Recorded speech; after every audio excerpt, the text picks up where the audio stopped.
Carta de Paulo aos Romanos, capítulo 15, a partir do versículo 14. Um texto longo, mas eu gostaria de ir lendo e de acompanhando o texto junto contigo, de lendo e de discernindo ele junto com você. Por isso, ligue a sua Bíblia ou abra ela, não perca esse texto aí de vista. Começa assim: meus irmãos, eu mesmo estou convencido de que vocês estão cheios de bondade e plenamente instruídos, sendo capazes de aconselhar-se uns aos outros. Paulo aqui estava falando de uma igreja que ficava em Ponto. Paulo estava falando aqui nesse momento de uma igreja já madura, de uma igreja já consolidada, de uma igreja que já havia sido edificada, de uma igreja que já havia recebido o Evangelho e havia desenvolvido a salvação. Paulo ele tinha um chamado. Na semana passada nós conversamos a respeito de um Deus que chama, de um Jesus que caminha à beira da praia, à beira do mar, e chama pessoas para deixar tudo e seguir Ele. Quando nós pensamos em missões, quando nós pensamos naqueles que nós chamamos de missionários, talvez erroneamente pelo fato de nós selecionarmos algumas pessoas e atribuirmos esse adjetivo missionário é só aquele que vai, todos nós somos missionários de Deus. Mas quando nós pensamos em missões, quando nós pensamos naqueles que vão, naqueles que são enviados a outro lugar, nós olhamos para aquelas pessoas e falamos: aquelas pessoas têm um chamado. Aquelas pessoas foram chamadas por Deus, foram escolhidas por Deus para fazer algo extraordinário. Deus tem um plano na vida delas, por isso elas fazem o que fazem. Mas eu queria dizer para você hoje que Deus tem um plano na sua vida. Que Deus também olha para você como olhou para Pedro, para Tiago, para André, para João, no barco, e os chamou da mesma maneira. Deus olha para você e Ele te chama, Ele te chama. Deus ele muda a tua identidade. Deus ele te dá um novo propósito de vida, uma nova razão de existir. Deus direciona os teus dons e talentos. Deus muda quem você é. Ele te dá um chamado, Ele te dá um propósito, e a partir daí a sua vida muda. E quando nós temos um chamado, meus irmãos, preste atenção, quando nós temos um chamado, nós temos um plano. Porque quando Deus nos chama, nós não queremos perder tempo. Nós queremos executar aquilo que Ele nos mandou fazer. Eu não sei quantos de vocês aqui passam pela mesma coisa que eu, mas eu tenho a impressão que na minha vida existem dias bem aproveitados e existem dias mal aproveitados. Existem dias que parece que o dia passou rápido demais e eu não fiz nada. Mas existem dias que eu olho para trás e quando eu vou colocar minha cabeça no travesseiro de noite, eu penso: puxa, hoje o dia rendeu. Aqueles dias que rendem na minha vida, aqueles dias que parece que fluem, que eu faço mais coisas, são os dias melhor planejados. São os dias vividos com mais intensidade.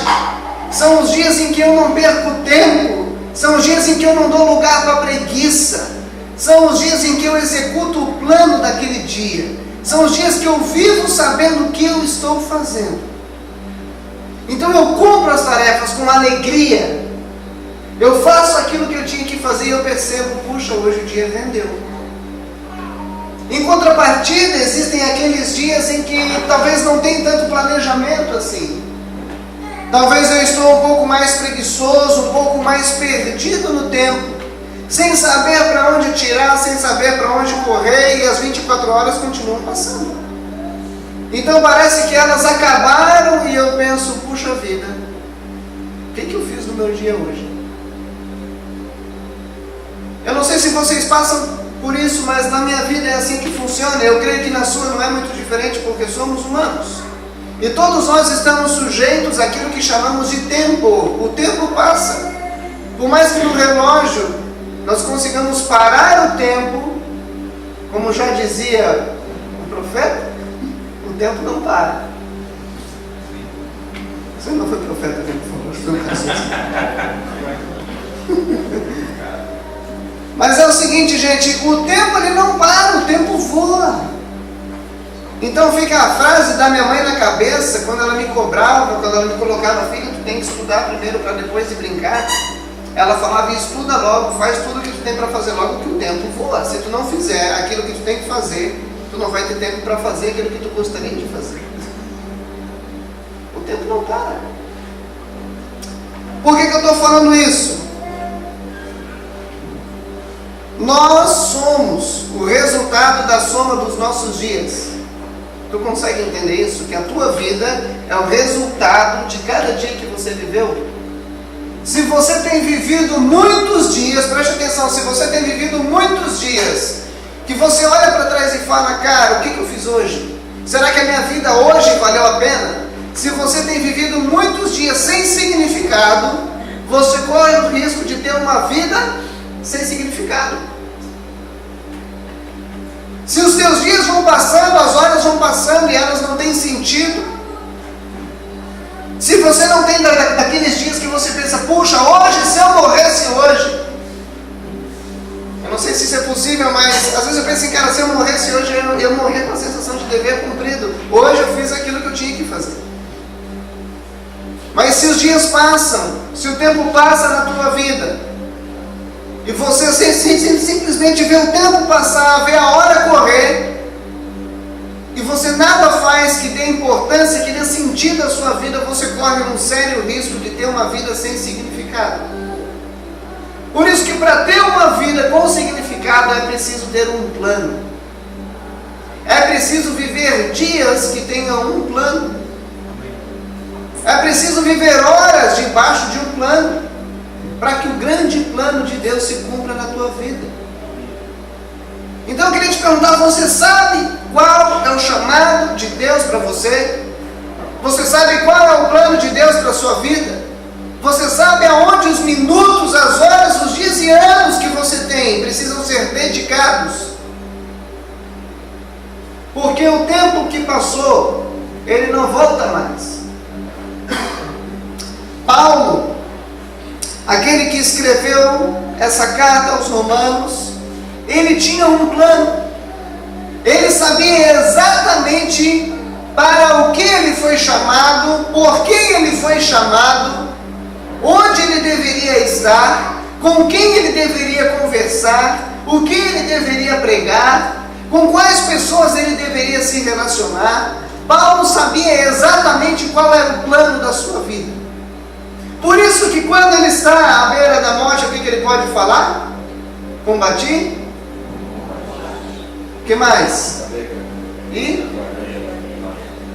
Nós só podemos dizer combati o bom combate se você conhece qual é o combate.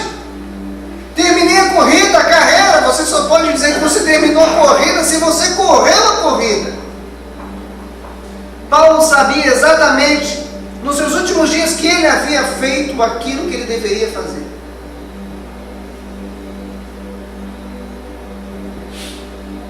Você sabe por que você nasceu? Você sabe por que você acorda? Você sabe por que você faz o que faz? Por que você cuida de quem cuida? Por que você trabalha onde você trabalha? Por que você passa horas e horas e horas aonde você passa horas e horas e horas? Você sabe por que você faz isso? Você sabe qual é o teu chamado? Porque se você não sabe, se você não tem vivido de acordo com isso, corre um sério risco de você não ter vivido, mas de você ter existido. Existe uma diferença muito grande entre viver e existir. Eu gostaria de continuar lendo contigo esse texto. Paulo escrevia a uma igreja já fundamentada, uma igreja já solidificada. Então ele continua no versículo 15, ele fala assim: a respeito de alguns assuntos eu lhes escrevi com toda a franqueza, principalmente para fazê-los lembrar-se novamente deles, por causa da graça que Deus me deu. Qual que era a graça? De que graça Paulo estava falando? Qual que era a graça que Deus havia dado a Paulo? Tem uma vírgula, ele fala, de ser um ministro de Cristo Jesus para os gentios. Paulo sabia quem ele era. Paulo sabia, olha, Deus me deu uma graça, Deus me deu um chamado, Deus me deu um propósito, Deus me deu uma razão de existir. Eu sou um ministro, eu sou um servo. A palavra ministro vem de servo. Eu penso que aqueles que estão lá nos ministérios do governo tinham que entender mais isso. Paulo entendia bem essa questão, que ele era um servo de quem? De Cristo Jesus. Paulo servia a Cristo. Muitas pessoas servem a muitas coisas. Existem pessoas que servem a sua empresa. Eu sou um ministro da empresa que eu trabalho. Muitas pessoas servem a sua família. Muitas pessoas servem a partidos políticos. Muitas pessoas servem a times de futebol. Se matam por eles e matam por eles. Muitas pessoas servem pessoas específicas. Mas Paulo dizia, eu sirvo a Cristo. Eu fui chamado para servir a Cristo. Ele sabia quem o havia chamado. Eu fico pensando, gente, se não fosse uma clareza de chamado, não pastoral na minha vida ainda, mas uma certeza de um chamado de Cristo. Cristo me chamou, Cristo me mandou sair do barco. Eu fico pensando, cara, eu não sei como eu haveria resistido tantas e tantas provações e tentações. A hora que a galera batia, a hora que a tentação vinha, a hora que a provação aparecia, me vinha à mente, eu sou um ministro de Cristo. Eu sou um servo de Jesus, eu não sirvo a esse mundo, eu não sirvo a essas coisas. Eu não sirvo para isso. Eu sirvo para a glória dele. Quem você serve? Existem pessoas que servem ao dinheiro. Existem pessoas que servem aos prazeres da carne. Paulo dizia que servia a Cristo. Então ele fala, e ele começa agora nesse momento do texto a afunilar o seu chamado.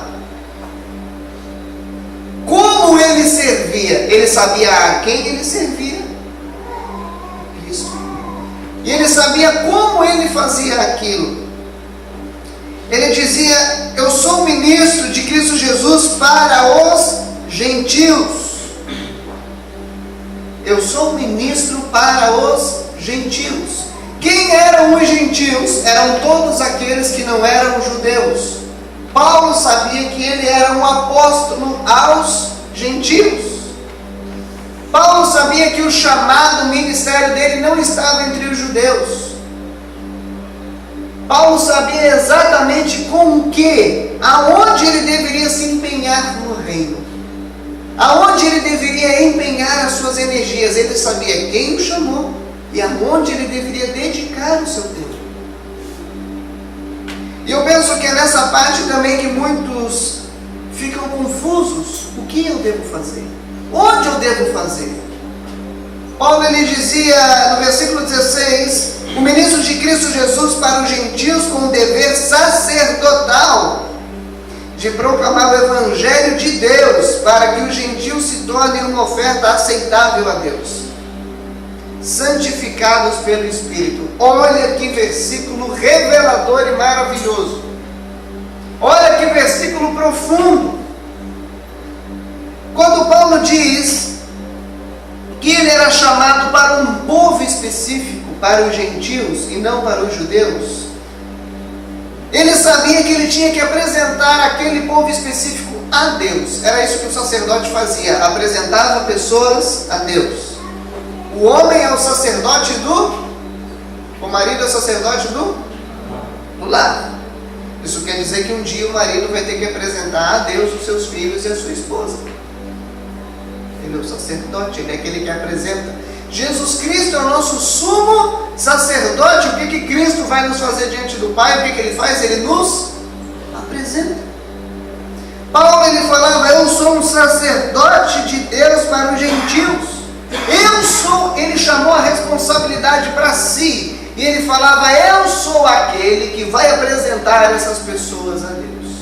Eu vou prestar contas a Deus destas pessoas. Eu tenho uma convicção de que todos nós somos, em certa medida, sacerdotes de Deus. O marido, a esposa, o marido do lar, a esposa dos filhos. Mas Deus também tem chamados específicos para você. Você vai apresentar pessoas diante de Deus. Você vai ter que prestar contas a Deus daquilo que você fez e daquilo que você deixou de fazer. Por isso que é tão importante você saber aonde você investe os seus dias, os seus anos e o seu tempo.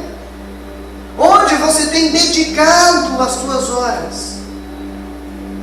Muitas pessoas, elas dedicam as horas, não com as vidas, com as pessoas que elas vão apresentar a Deus, mas elas dedicam as horas preciosas que não voltam, em lugares onde aquilo ali não tem nada a ver com o chamado dela. Se a maior parte do teu tempo é dedicado onde você não deveria estar ali dedicando o seu tempo, você corre o risco de não completar a carreira. Às vezes o teu chamado pode ser falar do Evangelho para uma pessoa. Conta a história de que numa igreja, um pastor, uma igrejinha bem pequenininha nos Estados Unidos, ele prega o Evangelho e um jovem vai à frente. E ele já estava ali sentindo que o seu ministério era um tremendo de um fracasso. Mas ele tinha certeza que ele deveria ficar naquela igreja pequena pregando para aquelas pessoas. Então, numa das suas pregações, um jovem, um rapaz, um menino vem à frente e aceita Cristo e tem ali a sua vida transformada. E aquele menino se torna um grande avivalista no futuro e ganha muitas e muitas almas a Cristo. É a história do mundo. Tem várias e várias outras histórias. Por exemplo, a história de John Wesley. Se eu não me engano, acho que a mãe dele tinha 9 ou 19 filhos. Olha aí, Gabriel. Tá na frente, mano. E a missão da Sarah Wesley era ensinar o Evangelho para os filhos. Ela entendia isso de Deus. E tu vê nos escritos de John Wesley e do irmão dele, que também escreveu um monte de músicas cristãs. Cara, dois abençoados que transformaram toda a região daquela época e toda a Europa. Tu vê que nos escritos deles, eles sempre lembravam da mãe com carinho. Eu sou assim por causa da minha mãe. A minha mãe investiu tempo em mim. Eles chegaram aonde eles chegaram porque a mãe tinha levado eles até um pouco mais adiante. Não importa se é para os gentios. Às vezes o teu chamado pode ser anunciar o Evangelho para as pessoas que frequentam o local que você trabalha. Ou as pessoas às quais você presta serviço. Ou às vezes você pode receber um chamado específico de Deus para ir além disso e fazer algo a mais ainda. Mas isso Deus vai mostrando com o tempo e com a caminhada. O que nós temos que ter é um coração disponível para Deus e perguntar: Deus, eu não quero viver os meus dias de qualquer maneira. Eu quero viver no centro da tua vontade. Fala comigo. No dia de hoje, Pai, não me permita desperdiçar esse dia, ele é teu. Consagre ao Senhor cada dia que você tem, porque é precioso, ele não volta. Às vezes é na tua empresa, às vezes é na tua família, às vezes é no teu trabalho, às vezes é nos dois. Às vezes, como Deus fez com não. Nós temos mais casais aí missionários que, como denominação, nós enviamos para o campo. Um deles tem 2 filhos pequenos, e foram para o outro lado do mundo evangelizar muçulmanos numa comissão tensa, com 2 crianças pequenas. Temos um casal de missionários, o Milton e a Nereide, que estão no norte do Amapá, então calculo, numa tribo de índio, também com 2 crianças. Tenso, mas Deus chamou. E quando Deus chamou, ele falou: eu não vou perder um minuto fora disso. Mesmo Deus que chama, Ele fala aquilo que você tem que fazer. Quem limita as nossas vidas somos nós, não é Deus. Quem limita a nossa vida é o nosso pensamento, não é Deus. O texto ele continua e Paulo vai dizendo, olha, versículo 21, mas antes, como está escrito, hão de vê-lo aqueles que não tinham ouvido falar dele, o entenderão aqueles que não haviam escutado. Quando Paulo fala do chamado dele, aqui está um macete. Eu me lembro que quando eu estava no pré-vestibular, cara, o professor explicava, cara, ele enchia o quadro, e o quadro sem zoeira, acho que era também isso aqui, enchia o quadro. E eu nem anotava nada, porque no final ele sempre falava, agora vem um macete. Aí eu, opa, esse é digno de ser anotado. Aí eu anotava um macete. Eu até tinha prestado atenção em tudo, mas o macete era um macete, né? Era a chave do clique que tu ia lembrar tudo, era um macete. Então o povo lá anotando tudo, tu não ia lembrar de tudo aquilo lá na prova, com um monte de questão, tu ia lembrar do macete. Agora aqui está um macete. Tu sabe por que Paulo sabia do chamado dele? Ele falava, olha, versículo 20, sempre fiz questão de pregar o evangelho. Eu, Paulo, fiz questão de pregar o evangelho onde Cristo ainda não era conhecido. Isso era algo pessoal meu. Eu entendo que esse é meu chamado, mas isso vem de mim. E tu sabe por que vem de mim? Porque está escrito, hão de vê-lo aqueles que não tinham ouvido falar dele, e o entenderão aqueles que não haviam escutado. Paulo leu um texto da Bíblia, creu que aquilo era para ele, e ele falou, vou viver assim. Já sei, simples. Ele leu o texto, entendeu que era para ele, e falou, vou viver assim. Deus falou com ele de uma maneira clara e direta através da palavra. Deus tem falado contigo de maneira clara e direta através da palavra. E muitas pessoas ficam assim, cara, Deus, qual que é o meu chamado? E começam a olhar para as estrelas e ficam, putz, agora? Não, Deus não falou lá. Aí olha para os carros passando e espera passar um carro de som dizendo o chamado dela. Fica lá, cara, vai na palavra. Quando um texto saltar, puxa vida, esse é para mim, fechou, é teu chamado. Queimou no coração, esse queimou. É tu leu o texto, deu uma queimadinha, pô, esse é o caminho, está quente. Vocês já brincaram daquela brincadeira, está quente, está frio, não sei o quê? É isso aí, tu leu o texto, esquentou, está quente. Está quente, é por aí. Vai indo. E tu vai achar. Não é difícil. É por isso que muitas vezes fui impedido de chegar até vocês. Olha o que ele fala. Eu fui impedido de chegar até vocês. Paulo queria ter ido até eles. Paulo tinha feito um planejamento para ir até Roma. Mas Deus havia impedido ele. Tu vê que maravilha é isso? Deus te impedir de fazer alguma coisa. Quando tu tem um propósito, já estamos terminando. Quando tu tem um propósito, quando tu tem um chamado, Deus, Ele te impede de fazer coisas. Isso é maravilhoso. Quando tu ora e fala assim, Deus, eu quero viver no centro da tua vontade, isso é precioso, porque Ele vai fazer isso. Ele vai te ajudar. Eu já percebi Deus me impedindo de ir para lugares, de ir para cidades, de ir para casa, de ir para um monte de lugar. Deus impediu, cara. Eu tentei, eu me esforcei, eu fiz um plano, o plano não deu certo, os outros deram, esse não deu. Glória a Deus. A Bíblia diz que Deus endireita a vereda ou o caminho dos justos. Deus, Ele endireita o nosso caminho. Deus cuida da tua vida quando você deixa Ele cuidar. Não quer desperdiçar os teus dias? Quer ter uma vida intensa na presença de Deus? Peça para Deus cuidar dos teus dias e do teu caminho. Eu queria te perguntar nessa noite, cara, você tem vivido de uma maneira intensa com Deus? Você tem visto sinais e maravilhas e prodígios serem feitos através de você? Ou você é mais um entre tantos outros que tem uma vida sem graça, sem sal, escura? A Bíblia diz que nós somos o sal do mundo. O mundo não precisa de crente sem sal, sem gosto pela vida, sem gosto pelo dia de amanhã. Às vezes o crente é o mais desanimado de tudo. Gente, Deus deu um propósito para a vida de vocês. Se alegrem com isso, creiam nisso. Vocês têm um chamado. Tu consegue olhar para dentro de você e falar: cara, eu tenho um chamado, eu tenho uma razão de existir, eu tenho um propósito.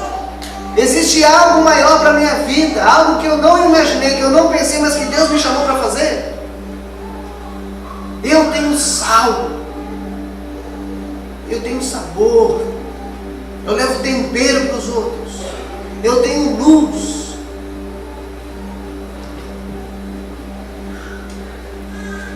Não tenha medo.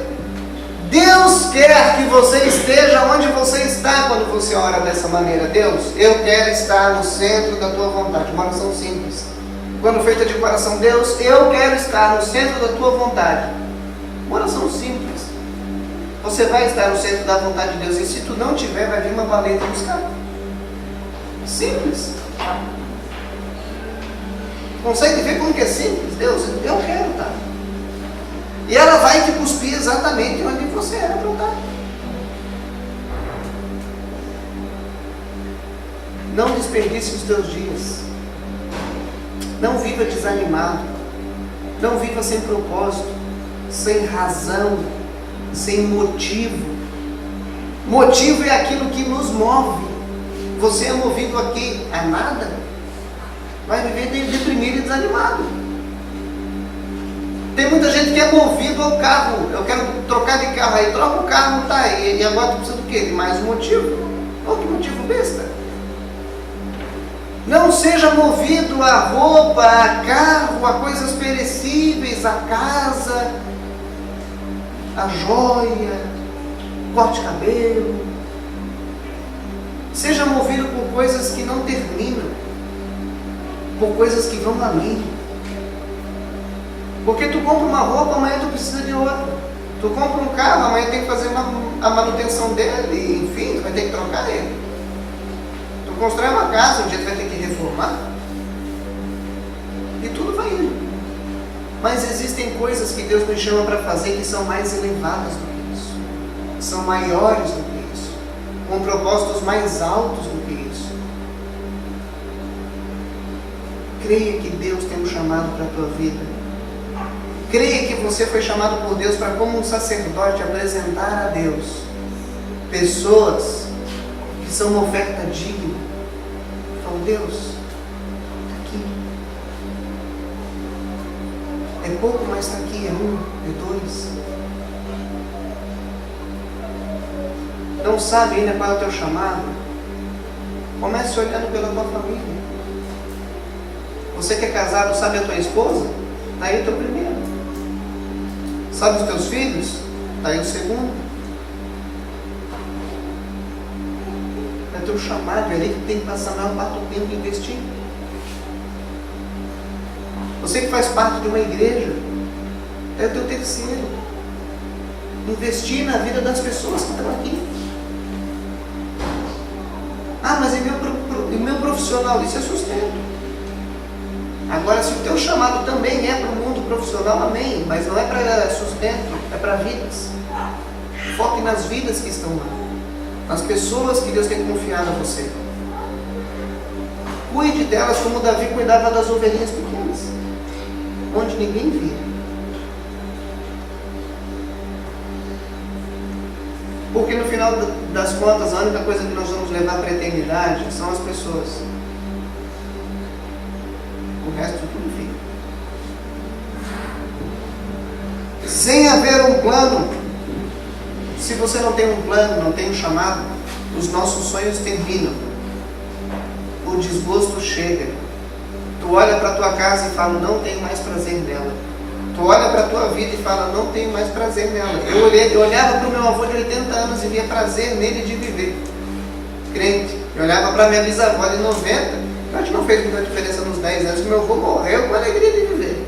Já minha bisavó, ai meu Deus do céu, não vejo a hora de morrer. Eu falava, para Bisa, você não sabe de nada. Eu, Bisa, credo, eu sei, já vivi mais. Tá bom, você ganhou na conta. Mas ela não tinha uma razão para existir. Não tinha um propósito. Ela simplesmente teve que aguentar a vida com 94, 97 anos. É duro, é chato mesmo. Quando você não tem um propósito, teu trabalho perde a graça. Cara, por que eu tenho que acordar essa hora e por que eu tenho que ir lá? Por que eu tenho que obedecer aquele... Não vou nem falar. A tua empresa perde a graça. Aquela faculdade que você fez demorou 4 ou 5 anos, perde a graça. Porque você não tem um chamado. Tenha um chamado e você vai ver que tudo muda. Viva uma vida intencional na presença de Deus. Não uma vida que simplesmente é vivida e um dia vai passando e o outro também, de repente a vida passou e você não fez aquilo que tinha que fazer.